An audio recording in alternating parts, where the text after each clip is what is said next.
करने वाले हैं औसत के दूसरे वीडियो पर।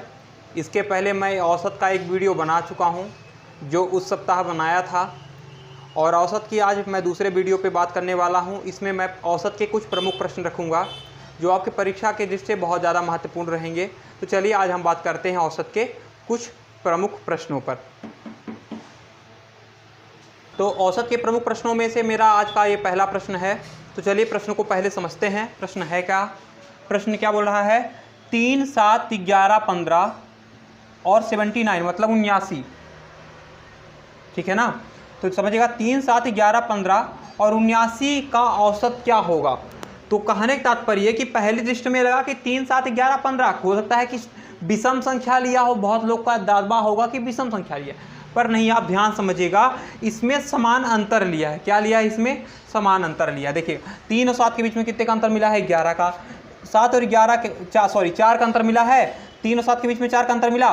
7 और 11 के बीच में 4 का अंतर मिला। 11, 15 के बीच में 4 का अंतर मिला। इसी प्रकार 4, 4 के अंतर पे संख्याएं रखी गई हैं। तो इस तरह के प्रश्न को हमें कैसे सॉल्व करना है? जब कभी भी इस तरह का प्रश्न मिले तो हमें सॉल्व करने का तरीका क्या होता है? बिल्कुल वही तरीका होता है जो शुरुआती से हम लोग पढ़ते आ रहे हैं, मतलब प्रारंभिक और अंतिम संख्या का योग करना है, बटे 2 लगा देना है और उत्तर हमारा आ जाएगा। तो चलिए लगा देते हैं 3 + 79/2। तो चलिए जोड़ें, कितना आ जाएगा? 82। 82/2 यानी कितना आ गया? 41। ये आ गया हमारा आंसर। तो क्लियर आपको समझ में आ गया होगा कि करना क्या है। जब कभी भी समान अंतर पे संख्याएं दी रहें, समान अंतर पे जब संख्याएं दी रहेंगी तो पहले काम आपका रहेगा प्रश्न को ध्यान से पढ़ना। जल्दीबाजी में प्रश्न को कभी मत पढ़िएगा। जब समान अंतर पे प्रश्न रहेंगे तो प्रारंभिक और अंतिम संख्या का योग करके बटे 2 लगा देना है, ठीक है ना। और इसी प्रकार एक और समझ जाइएगा कब कब बटे 2 लगाते हैं। जैसे मान लीजिए 1 + 2 + 3 लगातार संख्याएं दी हों 50 तक, 80 तक या कहीं तक दे कि 1 से लगातार 50 सम संख्याओं का प्राकृतिक संख्याओं का योग क्या होगा, तो भी यहाँ पे तरीका होगा 50/2 मतलब 51/2। तो क्या आ जाएगा? 25.5 आ जाएगा। कहने का तात्पर्य कि जब लगातार दी रहे तो भी बटे 2 लगाना है, प्रथम और अंतिम संख्या जो प्राकृतिक संख्या इसे बोलते हैं, और जब समान अंतर दी हो तो भी बटे 2 लगाना है प्रथम और अंतिम संख्या पे। चलिए बात करते हैं अब अगले प्रश्न की ओर। देखिए अब दूसरा प्रश्न हमारा है 18 और 27 और एक अन्य तीसरी संख्या का औसत 30 है, तो तीसरी संख्या हमें निकालनी है। कहने तात्पर्य कि 2 संख्याएं यहाँ पे दी हैं, तीसरी संख्या नहीं दी है और उनका औसत दिया है, और औसत के माध्यम से हमें तीसरी संख्या जांच करनी है। तो हम कैसे निकालेंगे? तो पहला काम रहेगा कि ये 3 संख्याओं का औसत है, क्योंकि तीसरी संख्या तक का ये तीनों का औसत क्या है? 30 है। तो पहले तो औसत 30 है, तो हम क्या करेंगे? 3 का गुणा कर देंगे, क्योंकि 3 संख्याओं का औसत है। औसत का मतलब 3 लोग जोड़ औसत निकला है 3 लोगों का। चलिए 30 क्या आ गया? 90। मतलब इन सभी का योग, मतलब इन सभी का जोड़ कितना है? 90 है। तो इनमें से 18, 27 भी इसमें शामिल है 90 में। अगर 18, 27 अपना हिस्सा निकाल लें 90 में से, तो तीसरी संख्या हमें क्या हो जाएगी? मिल जाएगी। और इस प्रकार हम क्या कर सकते हैं? तीसरी संख्या को जांच कर सकते हैं। तो 18, 27 कितना हो जाएगा बताइए जल्दी से? 35, 10, 45, ठीक है ना। तो चलिए घटा दिया, कितना आ गया? 45 ही आ गया। तो ये हमारा आ गया आंसर। मतलब तीसरी संख्या क्या है? इसमें 45 ही है, ठीक है। तो अब बात आपको समझ में आ गई होगी कि जब कभी भी ऐसे 3 दे दे, जैसे कभी कभी क्या होता है ऐसे 2, 4, 6 दे देगा और चौथी संख्या x कर देगा, इनका औसत दे देगा। तो कभी भी इस प्रकार दे तो औसत को जितनी संख्याएं रहेंगी उस संख्या से गुणा करके बाकी संख्याओं को जोड़ के घटा देंगे, तो जो आपकी संख्याएं होंगी मिल जाएंगी। चलिए ठीक है, अब बात करते हैं अपने तीसरे प्रश्न की ओर। चलिए अब बात करते हैं अपने तीसरे प्रश्न पे। पहले प्रश्न को ध्यान से पढ़ना है। 12 संख्याओं का औसत 15 है।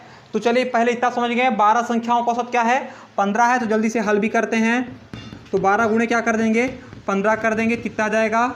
180 आ जाएगा। फिर बोला यदि एक संख्या 41 को शामिल कर लिया जाए, तो कहने तात्पर्य कि इसमें बोल रहा है कि 41 को क्या कर लिया जाए? शामिल कर लिया जाए, तो 221 हो जाएगा।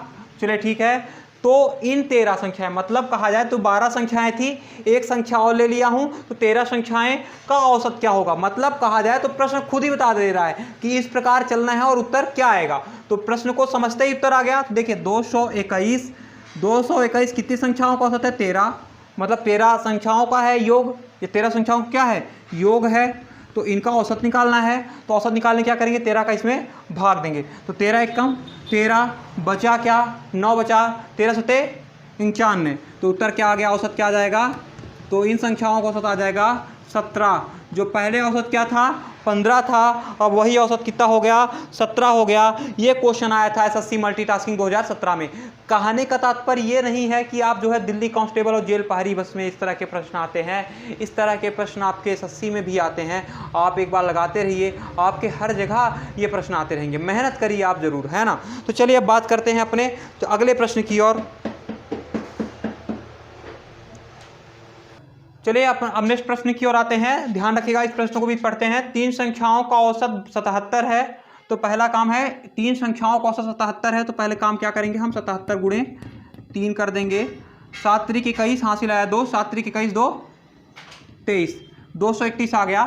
प्रथम संख्या, अब यहाँ पे ध्यान दीजिएगा, प्रथम संख्या दूसरी संख्या की 2 गुनी है, मतलब दूसरी से 2 गुनी बड़ी है पहली संख्या, और दूसरी संख्या तीसरी संख्या की 2 गुनी है, मतलब कहा जाए तो दूसरी क्या है, तीसरी से बड़ी है। तो कहने का तात्पर्य यहाँ पे ये हुआ कि तीसरी संख्या सबसे छोटी है। तो चलिए सबसे छोटी है तो मैं मान लेता हूँ तीसरी संख्या 1 है। तीसरी संख्या क्या है, 1 है। दूसरी संख्या इससे 2 गुना बड़ी है, तो मैं ऐसे लिख लेता हूँ, पहली संख्या ये हो गई, ये हो गई दूसरी संख्या, ये हो गई तीसरी संख्या। तीसरी संख्या को मैंने माना है सबसे छोटी 1, तो इससे 2 गुनी बड़ी है दूसरी संख्या, तो ये 2 हो गई, और इससे 2 गुनी बड़ी है पहली संख्या, ये कितनी हो गई, 4 हो गई। क्या आपको इतना समझ में आ गया है। क्या बोला है कि प्रथम संख्या दूसरी संख्या की 2 गुनी, दूसरी संख्या की 2 गुनी, दूसरी संख्या तीसरी संख्या की 2 गुनी, है ना। तो ये हमने बना लिया इक्वेशन। अब ये हम अनुपात रूप में लिख लेते हैं, और इनका योग कितना है 231, है ना। हमें तीसरी संख्या निकालना है, मतलब 1 निकालना है, क्योंकि तीसरी संख्या का अनुपात क्या है 1। चलिए जोड़ लेते हैं, 4 2 6 और 1 7, 7 बराबर 231। चलिए काटते हैं 7 से, 7 7 त्रिक 21, बचा क्या 2 बचा, 7 त्रिक 21, तो क्या मिल गया 33 मिल गया। तो कहने का तात्पर्य कि तीसरी संख्या क्या होगी 33 होगी। अगर यहीं पे पूछा होता दूसरी संख्या तो 66 होती, और तीसरी संख्या पूछा होता तो पहली संख्या पूछा होता क्या होती 132 होती। तो आपको उम्मीद कर रहा हूँ समझ में आ गया होगा। देखिए मैं फिर एक बार बता देना चाहता हूँ, अधिकांश कन्फ्यूजन यहीं पे आता है इतने में। तो आपको पहले काम क्या रहेगा, प्रश्न को ध्यान से पढ़ना है, और जो सबसे छोटा है, जो सबसे छोटा है उधर की ओर से हमें चलना है। तो प्रथम संख्या दूसरी संख्या की 2 गुनी बड़ी है। देखिए समझिएगा प्रश्न को, ये बोला है ना दूसरी संख्या की 2 गुनी बड़ी है, और दूसरी संख्या तीसरी संख्या की 2 गुनी बड़ी है। तो कहने का तात्पर्य कि सबसे छोटी संख्या कौन सी है, तीसरी संख्या है, और सबसे बड़ी संख्या कौन सी है, जो है तो पहली संख्या है। जब आप इस प्रकार प्रश्न को ध्यान से पूर्वक पढ़ोगे तभी प्रश्न को सॉल्व कर पाओगे। अब हम बात करते हैं, चलिए नेक्स्ट प्रश्न की ओर। आज इस प्रश्न को ध्यान से देखते हैं। यदि 8 क्रमागत सम संख्याओं का औसत 93 है, तब इनमें सबसे बड़ी संख्या, 8 क्रमागत सम संख्याओं का औसत 93 है, तब इनमें सबसे बड़ी संख्या कौन सी होगी। देखिएगा कहा यह रहा है कि 8 क्रमागत संख्याओं का औसत क्या है 93 है। क्रमागत का मतलब ये होता है, क्रमागत जैसे होता है ना 2 3 4 5 6, एक भी ले लीजिए कोई दिक्कत नहीं है, मतलब लगातार आना तत्पर, मतलब जैसे 3 4 5 6, मतलब कहने तत्पर कि 10 11 12, ये सब क्रमागत हैं। तो 8 क्रमागत संख्याओं का औसत क्या है 93। जब कभी इस प्रकार आए तो आपको करने का सबसे सरल तरीका होता है, तब इनमें सबसे बड़ी संख्या सम संख्या की बात कर रहा है। क्या बात कर रहा है, सम संख्या के बारे में बात कर रहा है। तो सम, जब से मान लीजिए 8 संख्याएं हैं ना, तो आपको हमेशा जो है तो, और औसत का अर्थ क्या होता है, मध्याह्नी बीच की संख्या। तो पहले हम 8 लाइन लेंगे, 1 2 3 4, और फिर इधर 1 2 3 4 कहा जाए ना, तो ये एक साइड 4 हो गए, एक साइड 4 हो गए, पर बीच का पलड़ा मतलब मध्य की संख्या, मध्य की संख्या क्या है 93, मध्य की संख्या क्या मिल गई 93। 8 क्रमागत सम संख्याओं का औसत क्या है 93 है। तो अगली सम संख्या क्या उनसे आएगी 94, है ना, हमें पता करना है। फिर 96 सम संख्या निकालना है, फिर 98, और ये आ गया 100, ये आ गई 100। समझ में आ गया है, 94 96 98 100, ये सबसे बड़ी सम संख्या है। आप कभी इस प्रकार हो तो अगर 8 है तो 8 के लिए आप क्या करोगे, एक नौवीं लाइन खींचोगे, बीचों बीच लाइन खींचोगे और जो औसत रहेगा उसे बीच में रख लेना और बढ़ते जाना है ना, इधर साइड 100 हो गया। और छोटी संख्या पूछा होता तो 92 हो जाता, 90 हो जाता, 88 और ये 86। तो सबसे बड़ी संख्या इसमें 100 है, सबसे छोटी संख्या 86 है, पर पूछा क्या है, बड़ी संख्या, इसलिए हमारा आंसर क्या होगा, 100 होगा। उम्मीद कर रहा हूं आपको ये समझ में आया होगा। इसी प्रकार अब नेक्स्ट वीडियो में कुछ इसी प्रकार मोस्ट प्रश्न को लेके आऊँगा जो आपको परीक्षा की दृष्टि से बहुत ज़्यादा महत्वपूर्ण रहेंगे। हम आज का अपना वीडियो यहीं पर समाप्त करते हैं। चलिए, उम्मीद करता हूँ आपको जो मैं पढ़ाया हूँ समझ में आया होगा। धन्यवाद वीडियो देखने के लिए।